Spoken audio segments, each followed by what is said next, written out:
Okay, this is a lecture on world trade in the early 15th century, all the way up until the early 19th century.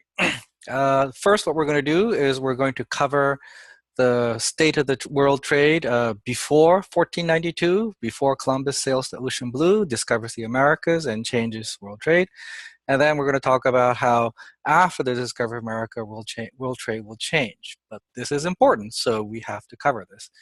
Why is this important? This is important because it shows you how you can actually talk about a global history for the first time in the world. So that's why we're going to talk about trade. Before 1492, you cannot talk about global history. You can talk about history of various parts of the world. You could talk about the history of mankind and, add the various parts of the world, various histories of the various parts of the world, and put it together and call it the history of mankind, perhaps. But it is not a global history in the sense that it is not a connected history that shows you why the world has changed the way it has. So first, we're going to cover that. Then, this would also go explain how the world changes. But anyway, let me first do the world trade. So let's start with that. So here we go. Here is a share screen of the map of the world. Okay. Now, in the history of the world, what happens is that in various parts of the world, human beings will emerge and create civilizations. So there would be civilizations that will emerge first in Mesopotamia here, and the Nile River Valley here, in the Yellow River area here, the Yangtze River Valley here, the Indus here, the Ganges here. In Europe as well, Italy will produce Rome, Greece will produce ancient Greece. Later on, there would be civilizations that emerged in Japan and Mesoamerica and South America, etc., etc. But these are all independent places. These are all places that have developed more or less independently, and there's not a global connection that links them all together. The beginning of that you can actually start to see with trade. And the early people who start this off is the Islamic Empire. The early Islamic Empire emerges. So here is map of Islamic conquest. And here is the map of the image of the world. And here it is. The Islamic conquest conquers a vast region here that you can see. And then from here, what the Muslims would do is they would conduct long distance trade. And here it is. This is the Islamic trade network. This emerges around the 8th century and will go on. Of course, the center of it, of course, is in the western part of Eurasia and western part of Africa as well. But they connect Europe, West Africa, East Africa, they connect with India, they connect through Central Asia to China, and they also connect by ocean to Southeast Asia and then to China. Now, on this side of the world, the Chinese will also have their map, their trade route. So map around the 7th century, we're talking about Tang Dynasty China. And here is what it looks like here. This is a map of the Tang Dynasty in China way back when, superimposed on the map of modern-day China, which is this light area here. And the Tang Dynasty China would conduct long-distance trade with Korea, Japan, Central Asia, Mongolia, Manchuria. They would also conduct trade with Southeast Asia. And from here, it's kind of hard to see, but let's see if we can find a bigger map. Here we go.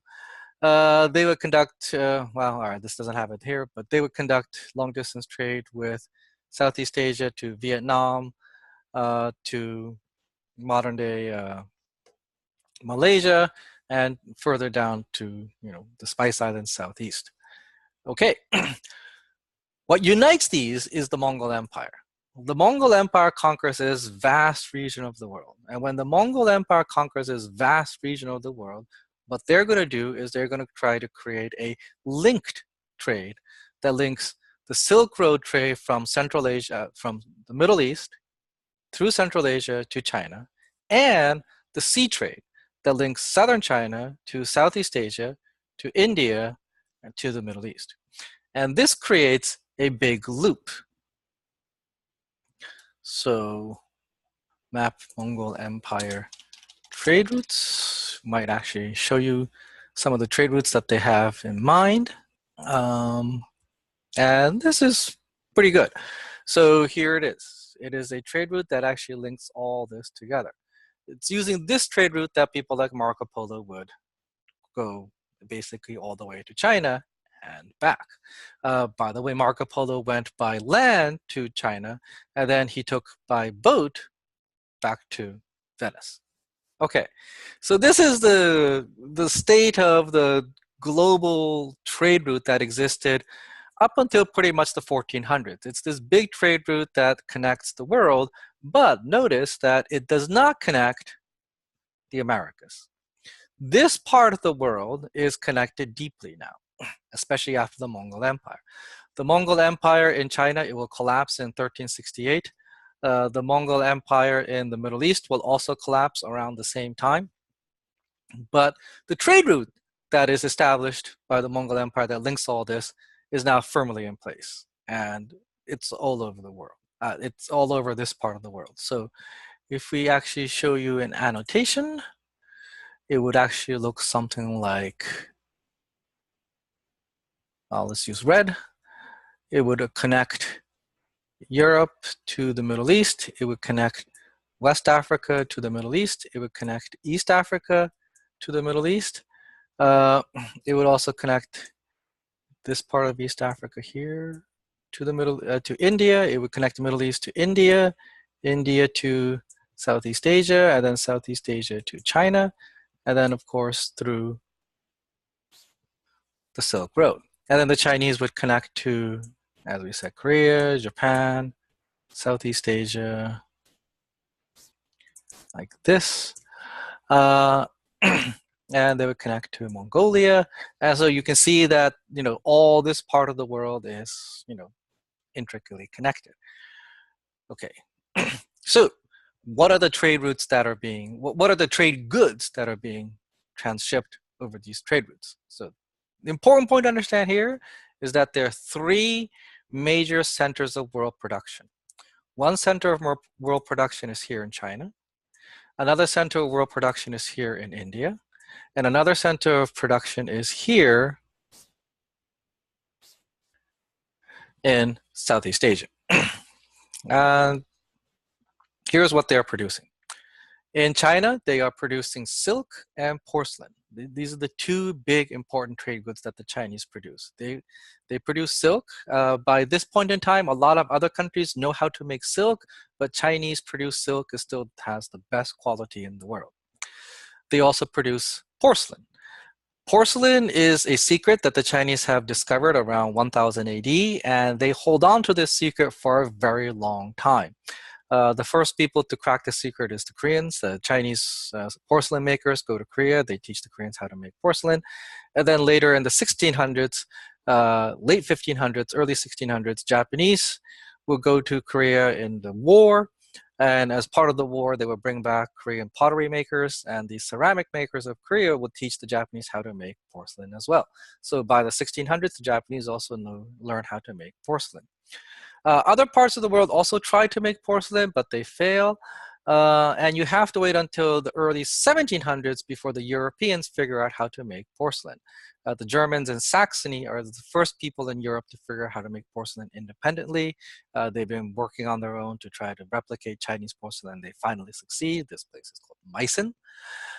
And in France and in Britain, they figure out how to make porcelain because a French missionary goes to China, and when he goes to China, he goes to the center of the Chinese porcelain industry and asks politely, how do you make porcelain? And the Chinese go, oh, here's how we make porcelain. and they teach him. And then he writes back huge letters, well, not huge, but he writes back a pamphlet to the, the, the, the French Academy of Sciences, or some to some sort of organ in France. And in that letter, he explains how to make porcelain. And from there, the French figure out how to make porcelain. And then a year later, the English translate that French pamphlet, and now the English know how to make porcelain as well. So, English Wedgwood, the French Nevers manufactory. These are basically, pickups from from the Chinese. Okay, in Southeast Asia, they make spices. One of the spices they make is black pepper. This is everything. This is something that everybody in the world loves. We all use black pepper in our daily cooking today. It's kind of hard to imagine food without black pepper, but the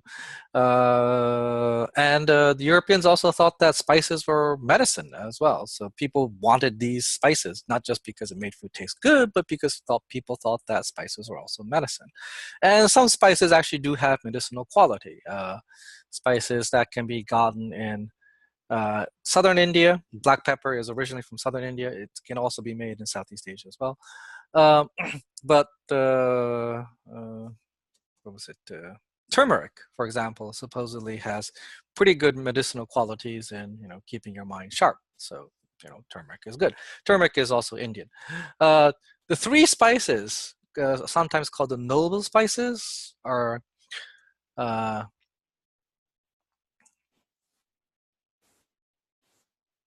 spices called why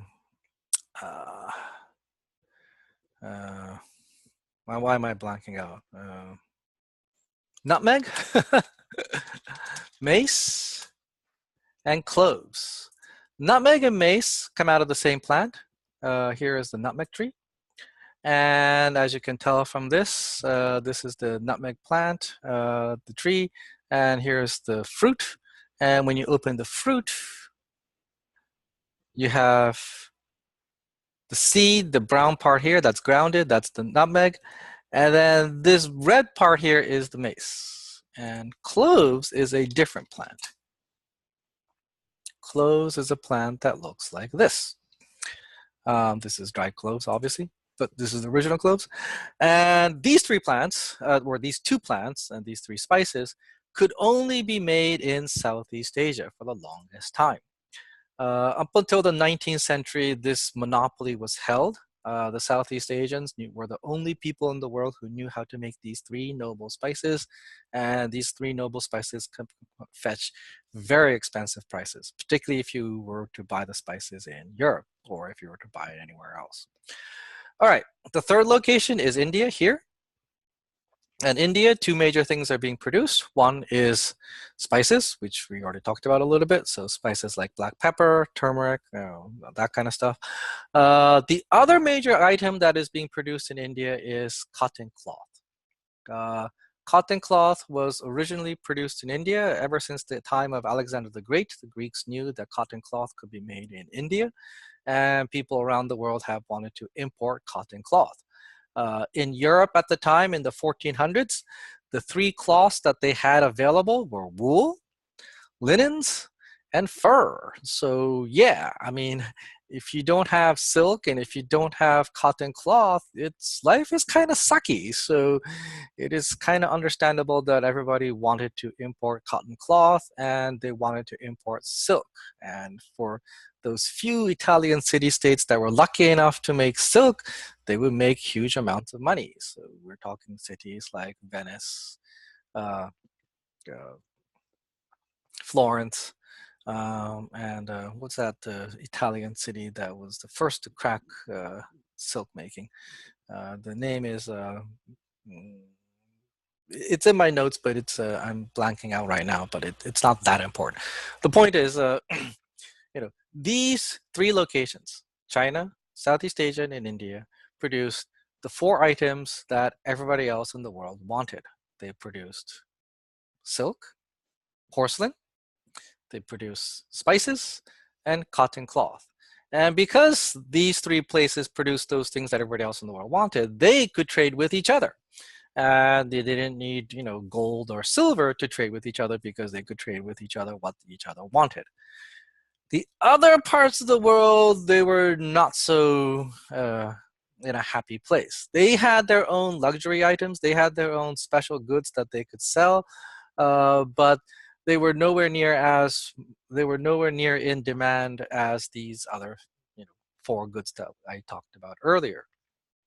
So if you go from east to west, from this side over here, the Japanese, for example, up until the 1500s, what they would do is they would be basically selling minerals. So minerals like sulfur, minerals like copper, minerals like silver, and they would also be selling weapons, Japanese swords, Japanese armor, and they would then import from China, Southeast Asia, and via Southeast Asia, India.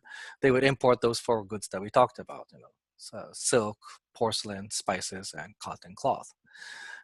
In Mongolia over here, the Mongols would conduct trade with the Chinese. If the Chinese were not conduct trade on Mongol terms that the Mongols were happy with, then the Mongols would actually invade China.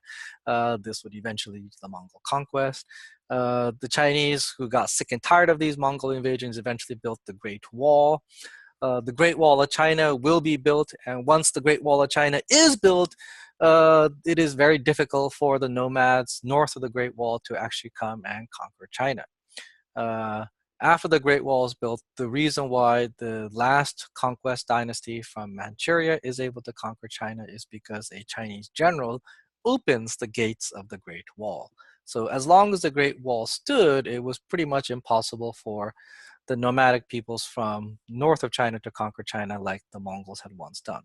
But the big picture story still remains the same. Over here, the nomads here wanted to buy things from China, and via China, the various goods that they could have.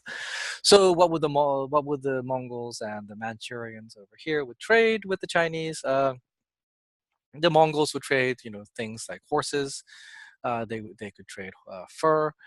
They could trade livestock, and the Manchus over here could trade ginseng, which is a type of medicinal herb, with the Chinese, and the Chinese would then sell them porcelain, silk, spices, cotton cloth.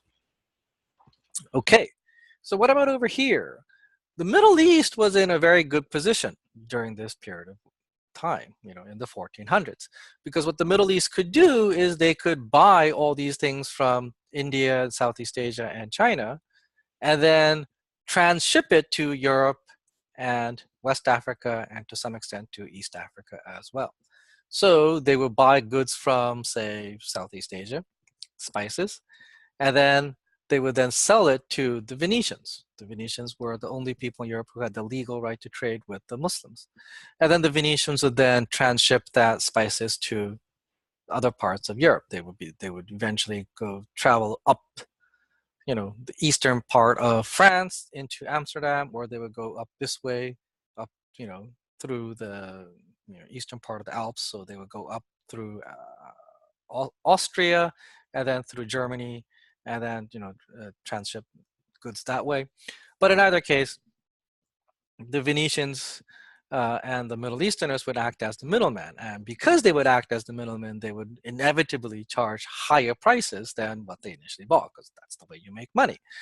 So what would happen is that if, for example, a pound of spice bought in Southeast Asia would cost $1, the pound of spice that's being sold in Amsterdam would now be costing $1,000. I mean, the price of goods would just skyrocket like crazy, because at each momentary transshipment, the cost of goods would go up, and the cost of goods would go higher and higher. And by the time it would be sold at the last location in Europe, it would be really, really expensive. So the Europeans focused primarily on buying spices, but they would also buy things like silk, porcelain, and cotton cloth as well, just not in as much quantity. Now, what would the Europeans sell in return? Well, in Western Europe, primarily Britain and France, northern France, what they would make is wool. So they would make wool, and they will sell, well, so in England, they would grow the sheep. The sheep, hair would be shorn. That would be sent to the Low Countries, Belgium and northern France, Holland, Belgium, and northern France, Low Countries and northern France. The sheep's wool then would be turned into the sheep's hair would then be turned into wool, and some of that wool would be shipped to Florence to make high quality, wool. But anyway, that wool is shipped to Venice and other parts of Italy to be exchanged for the spices. In Central Europe, mainly Germany, Czechoslovakia, actually Czech Republic, what they would do is they would be mining for silver. And the silver that they mine would be shipped to Venice and exchanged for spices. In Eastern Europe, what they would do is they would get fur from the various animals that lived in the cold climates here. That fur would be shipped to Venice or to actually Constantinople before 1452, and that would be shipped to, so actually since I should add Constantinople, let's add that line to here. From Constantinople, it would be shipped to Eastern Europe.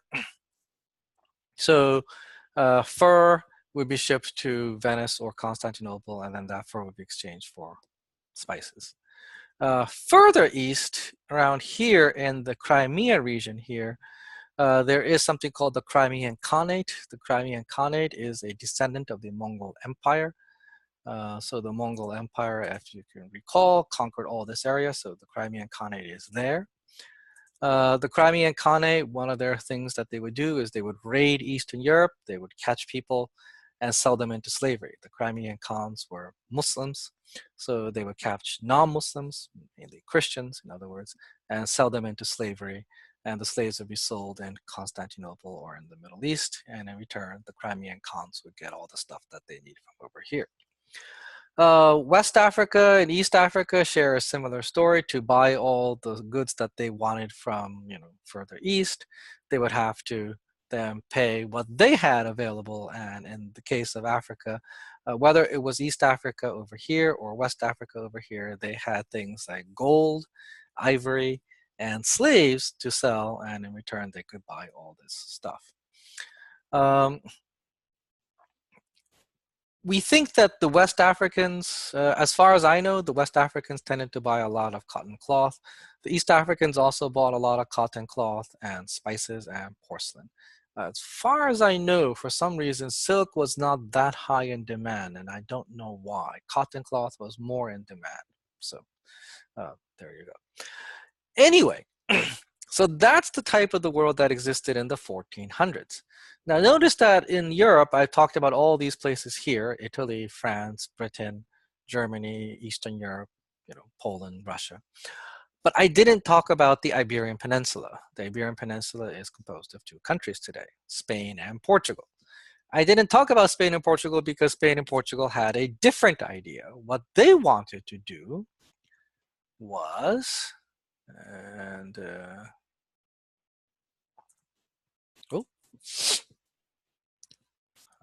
oh, damn it. Okay, so let me just move that. Fit this in right here. So here we go.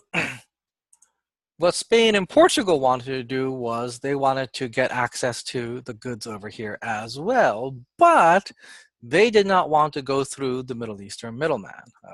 They knew that the Middle Eastern middleman was jacking up prices, so that's one reason why they wanted to avoid that.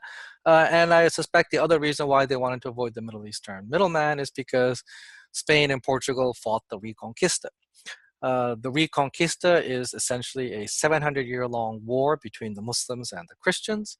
The Christian kingdoms were initially shoved all the way to the northern tip of the northern edge of the Iberian Peninsula when the Muslims conquered Spain and Portugal. And over the course of the next 700 years, around 700 AD, and then over the course of the next 700 years, the Christian kingdoms would then reconquer Spain and Portugal. And in 1491, 1492, January 1st, they would finally finish. The last Muslim kingdom in Spain would surrender on January 1st, 1492.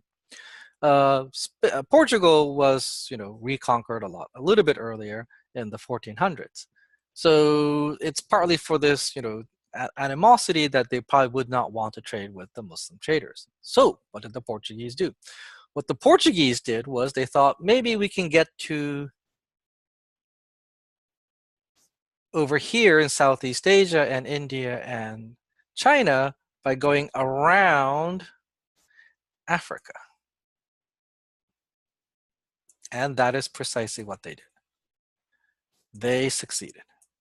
The Portuguese made it to Africa, made it to Asia by going around Africa around 1492, right? 1498 to be more precise. Okay, Vasco da Gama. I believe it's 1498. Spain, after January 1st, 1492, decided that, well, if the Portuguese are going to go around Africa this way, then what we shall do is we shall go west. And Columbus sails the ocean blue and hits upon, actually, redo that.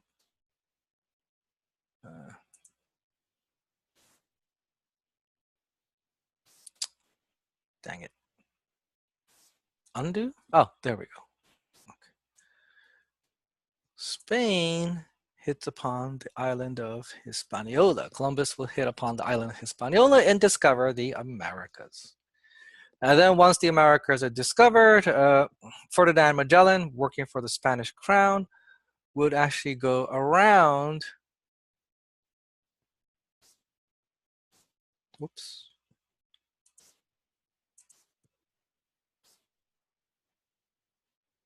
Oh, dang it. I already put this here, so I can't do anything about it. Here we go.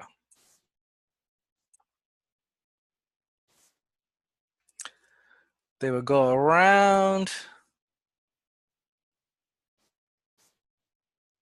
South America. They would discover the west coast of the Americas, and they would also discover a route to the Philippines, and then from the Philippines, they could sail back home. And Ferdinand Magellan would do a trip around the world, the first circumnavigation of the globe, right? All right. So what did this do? The discovery of the Americas is important because it changes world history. What happens is something called the Columbian Exchange. People, animals, and most importantly, bacteria, diseases from the old world will make it to the new world. And same thing. People, animal, and diseases, bacteria, viruses, will cross from the new world back to the old world. Now, it turns out that the diseases from the old world coming into the new world were far more deadly. And what would happen is that over the course of the next 100 years or so, the population of the Americas, North and South America, will plummet. Demographers estimate that the population will plummet by 90%. Some would say even up to 95%. Crazy amount of people will die. This will depopulate huge parts of the Americas. When huge parts of the Americas are depopulated, that is when the Europeans realize, well, if we want to do anything over here, we got to import people. And first, they tried to call for immigrants from Europe. And white people from Europe, Spain and Portugal initially say, well, only Catholics will be able to allow to come to the Spanish and Portuguese territories in the Americas. All right. Okay. Later on, when there's not enough people, they will actually demand for slaves. But I'm getting ahead of myself, so let me get back to the story. So 1492, Columbus sails the ocean blue, and slightly after that, in the 1500s, Magellan would do the circumnavigation of the world and create one linked, and we'll show that the Earth is a globe that it can be linked through trade. Okay. All right. So how is this going to talk about, a global trade that actually links the world? Here we go. When they discover the Americas, they discover you have the Columbian Exchange. Diseases and animals basically go back and forth. Some of the animals that go from Europe and Africa and Asia to the Americas are animals like horses, sheep, cows, pigs. These animals did not exist in the Americas before. Plants like corn, sugarcane, not corn, wheat, sugarcane, rice. These plants also did not exist in the Americas. The plants and animals that went from the Americas to the New World include things like corn, tomato, potato. These things were native to the Americas. Guinea pigs is also native to the Americas. I mean, it's not a major animal in the old world, but there you go.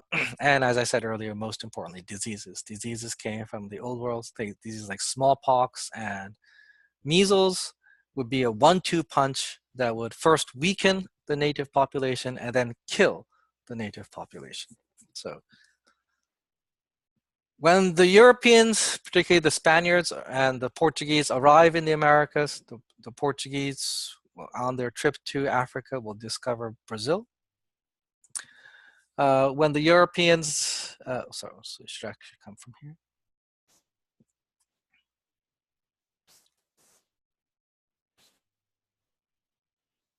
When the Europeans discovered the Americas and they discovered that the population of the Americas is declining, they find that there's all this empty land. Well, what should we do with this empty land? Well, one thing you can do is you can grow crops. And what the Portuguese and the Spanish began to do in the 1400s is, as they were traveling across the world, as they were engaging in this, the European age of discovery, they discovered that they can grow sugar. They can grow sugarcane in the hot climates of the Atlantic Ocean. So what they would do is they would transplant that. They would grow sugar here in the Caribbean, and actually, they would grow sugar here in the Caribbean, and they would also grow sugar here in Brazil. And initially, they would bring European Catholics, right? Only Catholics were allowed to migrate to, Spanish and Portuguese territories. They would bring European migrants, poor people, as indentured servants to these colonies to grow the sugarcane. The problem is the people who were brought over were worked to death. The plantation owners, the owners who owned the plantations, the sugar plantations, did not care about the poor people who came from Europe to work on the plantations and grow the sugar cane. So they worked them to death. And before the indentured servitude was up, whether it was 5 years or 7 years or whatever the term was, they would often die.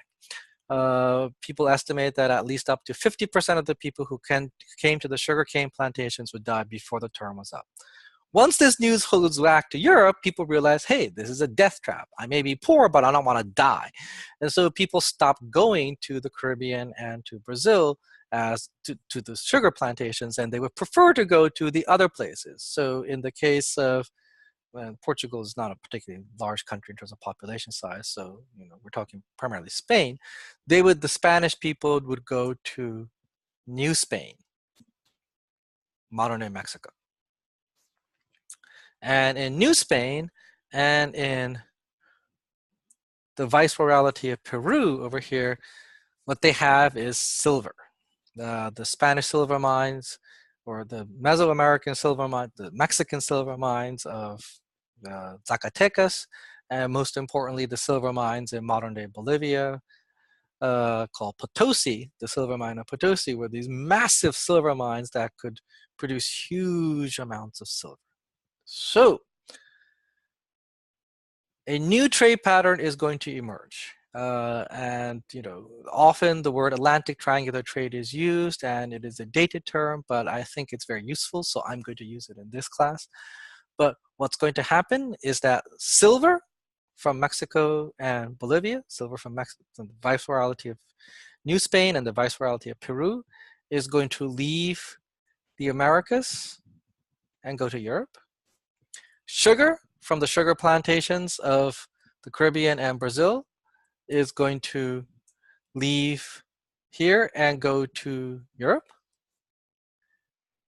And to get the people to work here, because the people don't want to go here, the Europeans are going to start to buy slaves, and they will ship the slaves from Africa to Brazil and the Caribbean. The African slaves are bought by the Portuguese merchants. Often African kings, basically when African kings go to war against other African kings, they would have prisoners of war. They would sell these prisoners of war as slaves to the Portuguese. And the Portuguese would then transship these slaves to their plantations in Brazil, because Brazil is a Portuguese colony, or to Spanish America. The reason why Spanish merchants would not go to Africa is because the Treaty of Tordesillas was created. The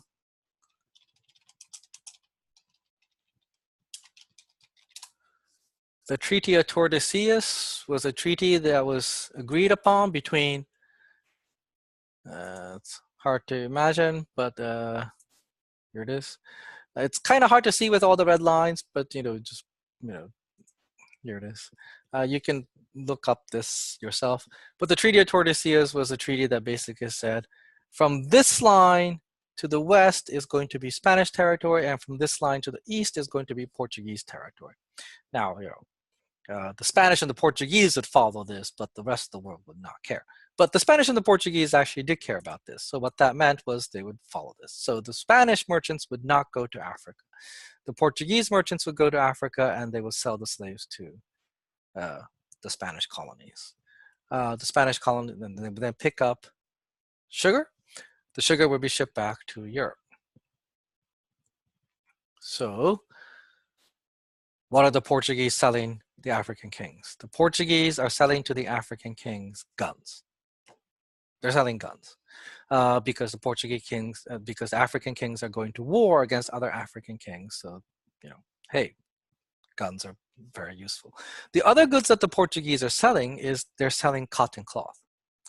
Now notice that the Europeans don't know how to make cotton cloth yet. So what that means is that the Portuguese are going all the way to India. They're buying cotton cloth in India, and then they're bringing that cotton cloth back to Portugal. They're selling the cotton cloth in Europe, and then the extra that they have left over, they're selling it in Africa. And then with that African slaves, they're then bringing it to Europe. They're bringing the African slaves to the Americas, and they're selling the African slaves to the Spaniards. When you sell it to the Spaniards have not only sugar, but they also have silver. So the Portuguese can now get silver. And with that silver, you go to India and you buy the cotton cloth, right? Finally, the Spanish merchants are free to go this way. So they go from Acapulco and they go to the Philippines. And in the Philippines, they encounter Chinese merchants coming, and the Spaniards can sell their silver that's coming from Potosi and Mexico, and they can use that silver to buy silk and porcelain, spices, and cotton cloth, and they can ship that to Mexico and Peru or Bolivia. And the extra can be shipped back to Europe. So that's the world trade. I know it's complicated. All this information is on my notes on Blackboard, but this is the big picture, right? This is the first time in human history you can actually see that human beings have now created a vast trade network that links the entire world together. First, there was the older, Asian trade network that existed here that was centered around the Middle East and China, but with the three centers of production: China, India, and Southeast Asia. All right. The Atlantic Triangular Trade, which basically is shipping silver and sugar from the Americas to Europe, and then shipping guns and cotton cloth from Europe to Africa, and then slaves from Africa to the Americas, primarily Caribbean and Brazil. 70% of the slaves, by the way, are shipped to the Caribbean and Brazil. Only 5% of the slaves make it to the 13 colonies in North America. And that's because the 13 colonies in North America were not growing sugar. They were too poor. I mean, it was too cold to grow sugar. So without the sugar, they can't make as much money. And without the money, they can't buy the slaves. The really rich parts of the world back then in the 1500s, 1600s, all the way up until the 1700s was the Caribbean and the Spanish colonies and the sugar plantations of Brazil. Oh, and the silver mines of Peru. Right? The 13 colonies was actually a pretty poor backwater. Okay. So that actually links the entire world, right? The silver is the key here. The silver that's being produced here is shipped to Europe. The silver is used here. Some of the silver is shipped to the Middle East this way. But a lot of that silver is going from Portugal and Spain to Asia, either from Portugal to India and then from India to here, or from Spain this way across the Pacific this way. Now, that actually shows you how the entire world is linked for the first time in the world. And this is actually going to be important because what's going to happen is this is going to be the reason why the world is the way it is for the next 300 years. So in the second half of this lecture on trade, let me talk about that very, very briefly. Here's what happens. In the 1500s, Spain and Portugal are the richest countries in Europe. They make huge amounts of money because Portugal is the one country in Europe that is able to have this direct maritime trade route to Asia, and they can buy all these Asian goods cheaply and ship it over here and sell it in Europe. The Venetians, when they buy it from the Middle East, they are paying pretty high prices already, so that's why the prices are marked up. The Portuguese undercut the Venetians only by a little bit, and they can still make huge amounts of profit because when they go directly to Southeast Asia, they can buy that spices at like £1, $1, and when they sell it in Amsterdam or when they sell it in Lisbon here, they basically, instead of selling it for like $1,000 in Amsterdam, they just sell it for like, I don't know, $900, right? So that's a huge marginal profit that the Portuguese have. The Spaniards are making huge amounts of money because they are conducting this triangle, because they have these colonies in the Americas and in Bolivia. Right? They have these colonies because when they get here, these countries are hit so hard by disease that the massive empires that used to exist are so weak, and the locals assist the Spaniards to overthrow the Aztec Empire and the Inca Empire. And because they do that, these places have fallen under Spanish control, and when they have fallen under Spanish control, the Spanish realize that there's all this silver. And Spain is wealthy because they have all this silver. So in the 1500s, what do the Spaniards do with all this silver? One thing you can use that money is you can use it for art. So you have the Spanish Renaissance, the Spanish court art during this period is amazing. But the other thing that the Spaniards basically blow their money on is war. The Spaniards will fight massive amount. They will fight, not massive amount, they will fight these massive wars in Europe. The Spanish Habsburgs will fight these massive wars in Europe, and they will bankrupt themselves. So the country that's going to actually come out on top in Europe in the 1600s is going to be Holland, which is over here. The Dutch are fighting a war of independence against Spain. In the 1500s, around the same time period as all these trade routes are emerging, Protestantism emerges. The Dutch have adopted Calvinism, a Calvinist branch of Protestantism. So when the Dutch have become these Calvinist Protestants, when the Dutch became these Protestants, they say they want to be independent from Catholic Spain. The Spaniards say, no, we don't want you to do that, and they fight these wars to subdue the rebellious provinces of the Low Countries, Protestant Holland. This war of independence will last for 80 years, from 1568 until 1648. During these long 80 years, which is really hard to imagine, what the Dutch would do is they would be pirates in the Caribbean. the Dutch, the French, and the British will all send, or the English to be more precise, will all send pirates, privateers to the Caribbean to pirate Spanish ships bringing back silver, and other cargo from the Spanish colonies. This is one source of Dutch wealth. The other source of Dutch wealth is that the Dutch are perfectly willing to sell to both sides of the conflict. The Dutch merchants sell to their side, to their troops, but they're also willing to sell to Spanish soldiers fighting against them. And these are the ways that the Dutch will actually get a hold of Spanish silver, because the Spanish soldiers fighting against the Dutch are being paid by American silver. And so they get a hold of this American silver. What does Holland do with this American silver? Here's what happens. In 1602, the Dutch will create the Dutch East India Company. The Dutch East India Company is the first successful joint stock company in the world.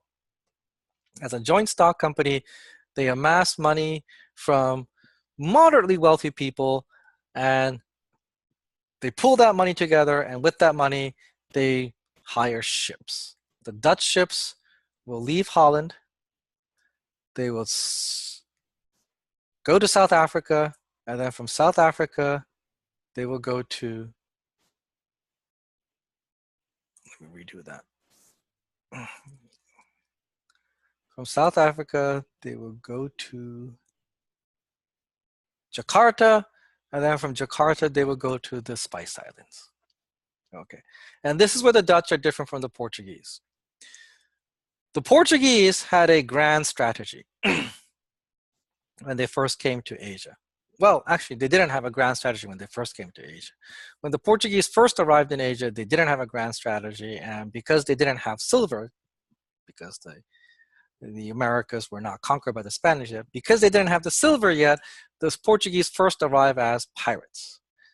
But a little bit later, in the 1500s, early 1500s, the Portuguese realized that, hey, this global trade route that exists already has a number of choke points.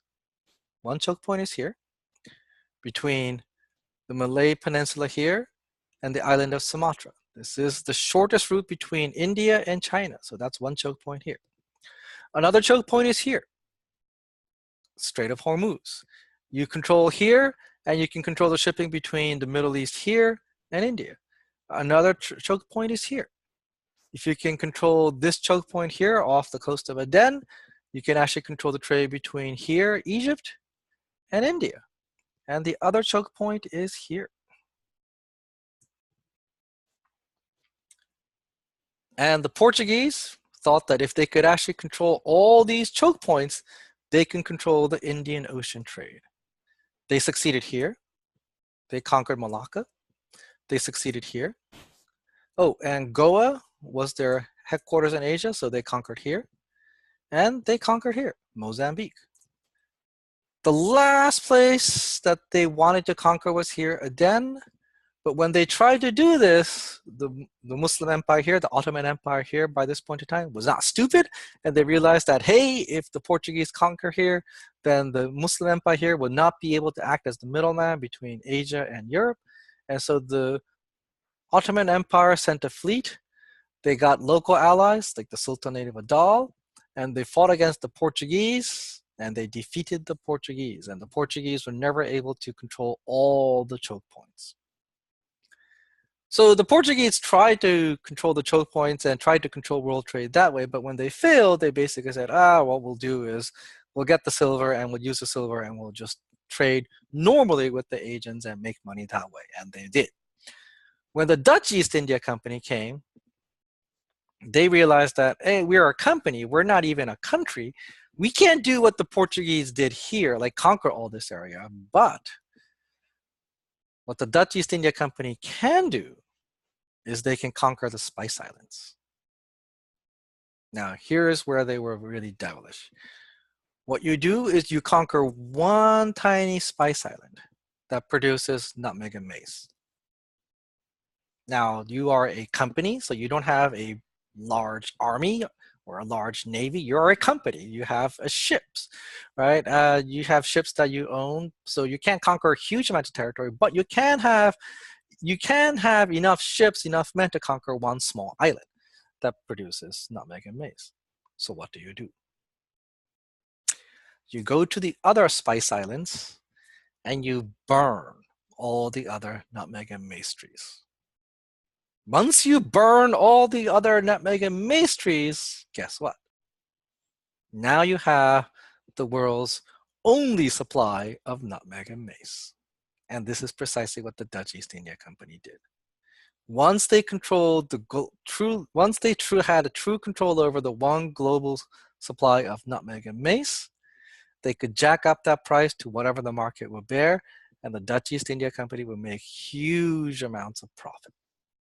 Spices would actually make the city of Amsterdam extremely wealthy. Amsterdam is the place where you have the stock exchange for the Dutch East India Company. So there you go. The Dutch will become the richest country in Europe in the 1600s. Starting in 1602, they would create the Dutch East India Company. The Dutch would have no compunctions in acting as pirates against the Spaniards over here. They would have no compunctions in selling to both sides of the war from 1568 to 1648. And after 1602, once they reach all the way to Asia, they would then put into place the program to conquer the Spice Islands. And by the 1680s, they would succeed. And so with this, the Dutch would become the wealthiest country in Europe. So why did the Dutch eventually lose out? Well, that's because of, in 1688,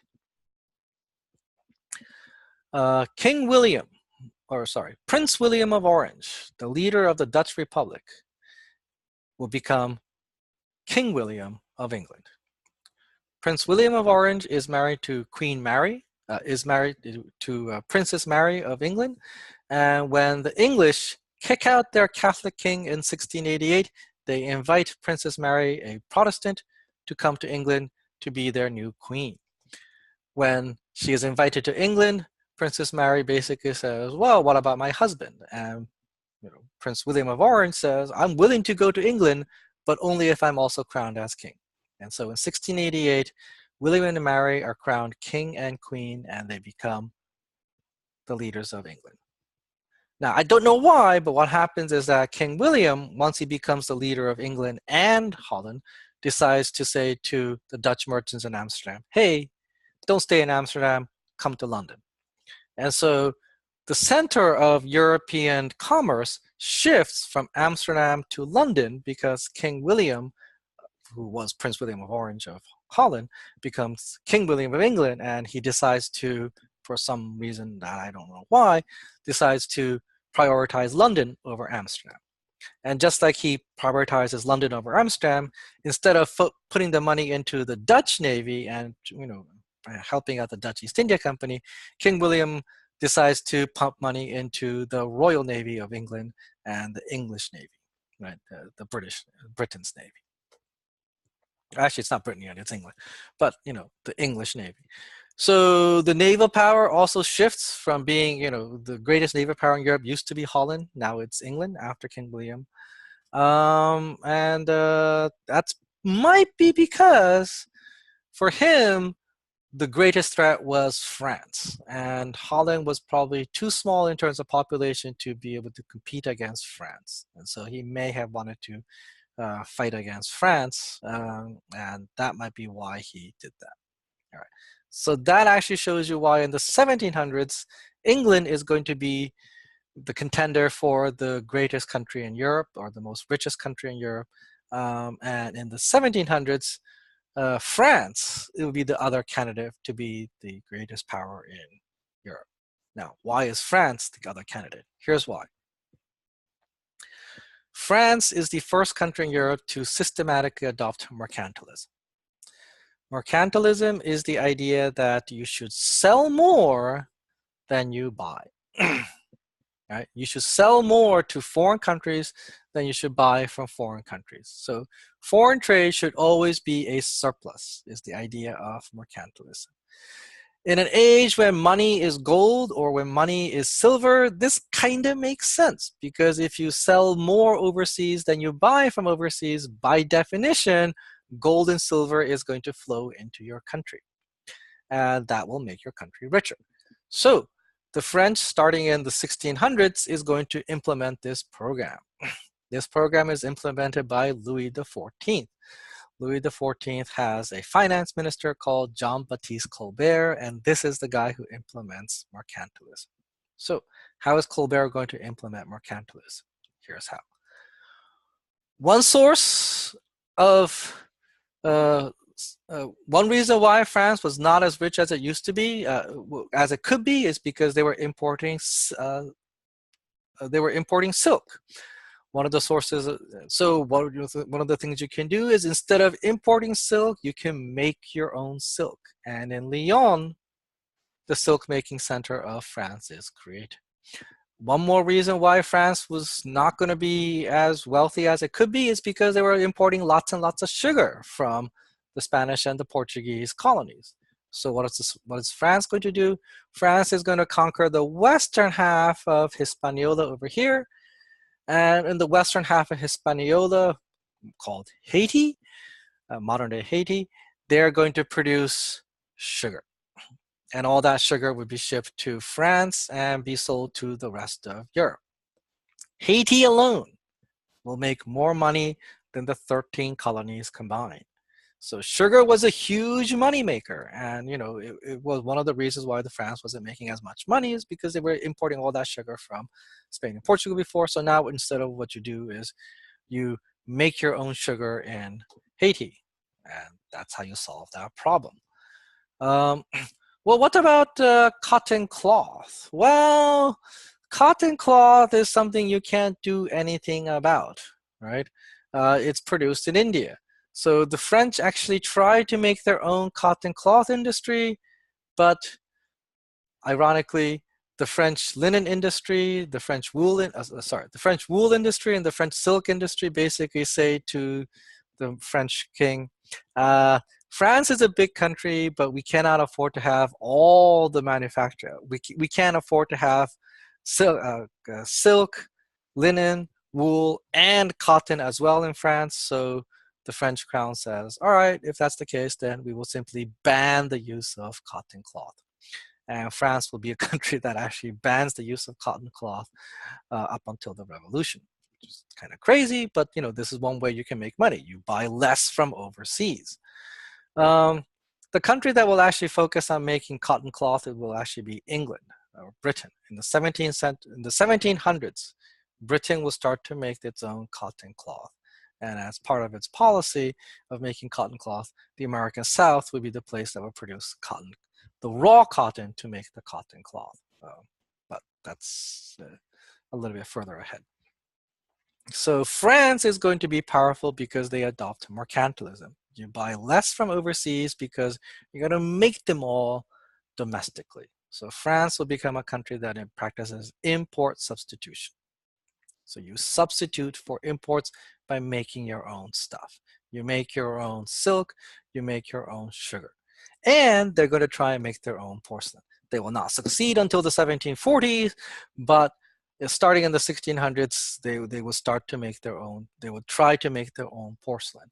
So you can actually see that today if you go to Western France and you look at French pottery, that's called faience. Faience is French pottery that is designed to make it look like porcelain. It's not real porcelain yet, but they're trying. And as I said earlier, until that French missionary, Father d'Entrecault, goes to China, the French goes to China here, the French will not be able to figure out how to make porcelain, but in the 1740s they will. Right. So that's why France will become the other major contender for supremacy in Europe after Holland slips away. England and France will be competing for supremacy in the 1700s, and that takes you pretty much until the French Revolutionary time. So that's it with Europe. Okay. So what about Africa? Well, you can kind of guess, right? Well, one of the things that the African kings could have done is what they could have done was they could have figured out how to make their own guns. If they could figure out how to make their own guns, they would not be depending on the slave trade. But for whatever reason, the African kingdoms were not able to figure out how to make their own guns. And I suspect it's not because they didn't know how to make guns per se, because they knew metalworking, so it's not that hard to make an iron tube. What they probably couldn't figure out was they couldn't figure out how to make gunpowder. So if you can't figure out how to make gunpowder, what's the point of making guns in the first place? So that's why they never bothered. But anyway, if you don't know how to make guns, and if you're fighting against your neighbor, and if your neighbor has guns, and you lose, and if you lose, you can become a slave, well, guess what? You have pretty much no choice. The African kingdoms will have to engage in the slave trade and buy guns, otherwise they could lose in the next war. And so whether it was West Africa or in Central Africa over here, so West Africa over here or Central Africa over here, wars become endemic for the next 300 years. From the 1500s all the way until the early 1800s, wars will become endemic, and slavery, or capturing people for slaves in order to get the guns, will become the main goal of war, which is kind of insane, but that is what happens. So if in 1500s there were various causes for the war, and as a result of the war you had prisoners of war and you sold the prisoners of war for weapons, by 1800s that's now flipped. In order to buy the weapons, you actually go to war and you get the slaves. And in certain African countries like the Congo, for example, you will have a breakout of an internal civil war. And when you have an internal civil war, and order breaks down, the aristocrats will compete against each other to buy weapons. And when these aristocrats compete against each other, one